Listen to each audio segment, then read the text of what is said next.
In A UFD an element is prime if and only if it is irreducible. हमने show करा है prime element irreducible भी होते हैं और इररिड्यूसिबल प्राइम भी होते हैं।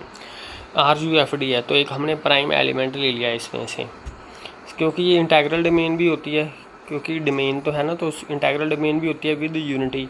तो जो प्राइम एलिमेंट होते हैं इररिड्यूसिबल एलिमेंट होते हैं ये बाय दिस थ्योरम। तो ये ऑटोमेटिकली हमने प्रूव कर दिया, जो इंटेग्रल डोमेन में प्रूव्ड है वो यूएफडी में भी प्रूव्ड है। ठीक है, तो हमने कन्वर्स पार्ट करना है। अब इररिड्यूसिबल एलिमेंट लेना है तो हमने शो करना है कि वो प्राइम एलिमेंट है। ठीक है, प्राइम शो करने के लिए हमें पहली कंडीशन है प्राइम की कि वो नॉन जीरो होना चाहिए, नॉन यूनिट होना चाहिए। क्योंकि वो इररिड्यूसिबल है तो वो नॉन जीरो भी है और नॉन यूनिट भी है, तो ये दोनों कंडीशनें सेटिस्फाइड हो गई। अब दूसरी कंडीशन है कि अगर पी ए बी को डिवाइड करता है तो हमने शो करना है कि या तो ए को डिवाइड करेगा तो या फिर बी को डिवाइड करेगा। तो ए बी पी के लिख दिया हमने। अब पहला केस लेंगे कि अगर ए यूनिट हो, अगर ए यूनिट हो गया तो इसका इन्वर्स मिल जाएगा, तो हम इसको इधरली साइड पे लिख देंगे। ठीक है, इंटेग्रल डोमेन है इस करके, चाहे हमने वैसे तो इधर लिखना था ए इनवर्स, इधर लगना था ए इनवर्स, तो लेकिन इसने इधर लगा दिया क्योंकि ये तो कम्यूटेटिव है, तो ये वाला इनवर्स लग के ए इधर चला गया। तो देखो जो पी है बी को डिवाइड कर गया, ये इसका कोई इंटीजर मिल गया, तो पी बी को डिवाइड हमने शो करना है यहाँ ए को डिवाइड करिए या बी को, तो बी को डिवाइड कर गया, हमारा रिजल्ट आ गया अगर ए यूनिट है तो। अगर बी यूनिट है तो सिमिलरली प्रूव कर देंगे कि पी ए को डिवाइड करता है, इसका मतलब पी प्राइम नंबर है। तो सभी केस हो गए। अब तीसरा केस करना है कि अगर दोनों यूनिट नहीं है,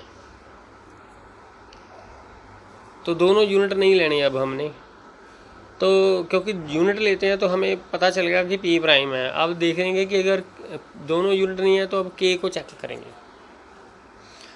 अगर के यूनिट हुआ तो के इस साइड पे आ जाएगा। ठीक है, इनवर्स, क्योंकि पी इररिड्यूसिबल है, अब प्रोडक्ट लिखी गई है, तो इररिड्यूसिबल की डेफिनेशन क्या होती है कि अगर हमने ऐसे प्रोडक्ट लिख दी है तो पी इररिड्यूसिबल है, इसके फैक्टर बना दिए हैं, तो इन दोनों में से एक यूनिट होगा।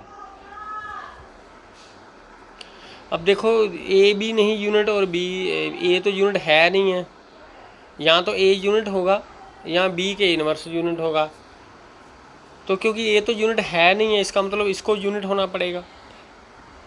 ठीक है, अगर इसको यूनिट होना पड़ेगा, अब के को भी हमने यूनिट ले लिया है, के भी यूनिट है और ये भी यूनिट है, तो उनकी प्रोडक्ट भी यूनिट होगी। इनकी प्रोडक्ट करेंगे तो के इनवर्स तो 1 बन जाएगा, बी रह जाएगा, क्योंकि के इनवर्स जो एक दूसरे का इनवर्स होते हैं तो इनका प्रोडक्ट 1 होता है, तो बी यूनिट आ जाएगा। तो बी तो यूनिट है नहीं, ये भी कंट्राडिक्शन है, इसका मतलब ये भी यूनिट नहीं है। तो ये कंट्राडिक्शन क्यों आई? क्योंकि हमने के को यूनिट मान लिया था, इसका मतलब के भी यूनिट नहीं है। ठीक है, अब क्योंकि आर यू एफ डी है तो नॉन जीरो नॉन यूनिट को हम एक्सप्रेस कर सकते हैं as a product of irreducible elements.